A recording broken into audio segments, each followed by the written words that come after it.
Hey, pickleballers, Todd. Wanted to come to you today and talk about Holy Week. We're in the middle of Holy Week. Specifically today is Holy Wednesday, or Spy Wednesday as it's often called. This is a big deal. We pay a lot of attention to the lead up to Christ being crucified and then the resurrection. But lost in that sometimes is what happens during the early and middle part of the week. Specifically, today is the day that is largely recognized with Judas making the plans to betray Jesus.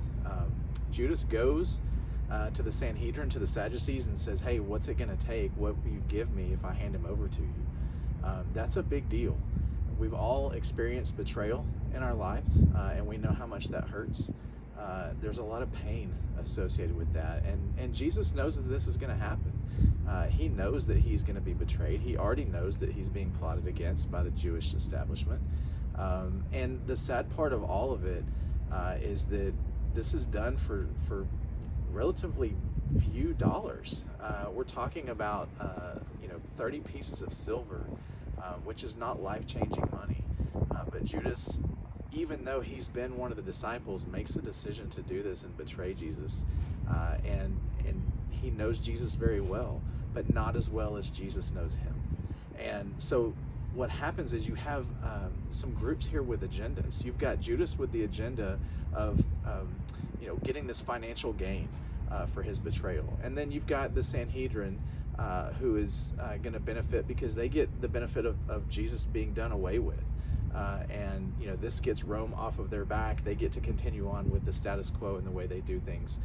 So this is really a testament to what happens to us when we are pursuing our own selfish agendas. Both of those, both Judas and the Jewish establishment, are pursuing selfish agendas here, and Jesus doesn't. Jesus only has one agenda, and that's you and I. Even though he knows he's being betrayed, even though he knows that he's being plotted against, he continues teaching his disciples on Wednesday. He knows what's happening, and yet he moves forward because he knows that the real truth is going to come out, that he is the Son of God, and that he desires a relationship with you and I. So even though we're in the midst of all of this and it's starting to swirl and take form, that we're going to lead to him just being completely humiliated on a cross, and going through just enormous amounts of pain for us. His only agenda is us. That's all he cares about. So today, who do you identify with? Do you identify with someone like Judas, who has that selfish agenda, who's willing to betray just to get what you want? Or do you identify with the King? Do you identify with that one who walks in integrity? All he asks for is a relationship with us. That's his only agenda. So today, on this Holy Wednesday, pursue him because he loves you.